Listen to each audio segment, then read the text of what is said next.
today? I am Francisco Moreno. I work at Salem Kaiser School District. I'm a mechanic there. Thank you for coming and having this opportunity to talk with us about some of the training you received with us. Love to talk about like a couple of the classes that you took. It was a 3-4 day class. He started off with the basics, like Ohm's law, and then voltage. He explained voltage, amps, and ohms. He immediately went into a little bit more complicated things. Like he knew that we were gonna comprehend a lot of that stuff. We started diving more into sensors, into AC, DC voltage, dove a little more in depth in that.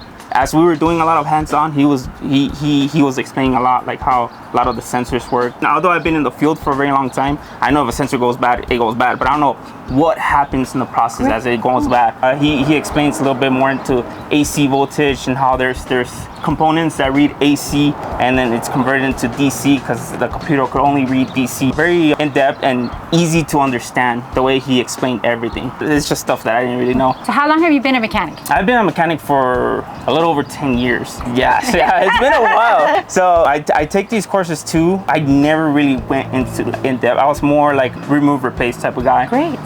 Going into like a little deeper into electrical. Really understanding the concept and the theory behind diagnosing. Yes. And looking at that. Yes. Okay. So tracing like shorts and stuff like that. The one thing that drives mechanics crazy is like a draw somewhere. You know, we're not just gonna go and replace, let's say the speed sensor is bad, maybe the speed sensor is not bad. There's probably a cut wire or something going through the readings to see why it's doing that. Right. Not only that, there's also like, it could be like a computer has some kind of like it's faulty. We do a lot of R&R. Something goes bad, just replace it. That sensor might have been out a little bit and it could have still been good. And we put the new one in properly placed. We just spent, $200 on a sensor when it could have just been popped in all the way. Cost savings. Cost saving, time saving also. I actually learned by seeing things go bad. If I see a car and it's like, these brakes could go bad and I have to see it. Like that, it's just, I saw it go bad.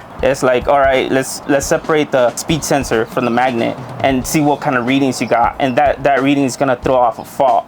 As opposed to if it's properly connected, how the readings look and how the computer will read it for it to run as normal. I like taking these classes. They're really cool, very knowledgeable, because now we could look at readings and we could properly read voltage and stuff like that. Oh, and he started diving into like CAN bus and a little more complicated things like that. I would have to refresh my memory. Like I said, I wish I would have brought my notes, kind of read over them and be like, all right, cool, yeah. A lot of our buses are going that route now because we still run kind of old things, but even the old things, they still have like sensors where AC to DC and stuff like that.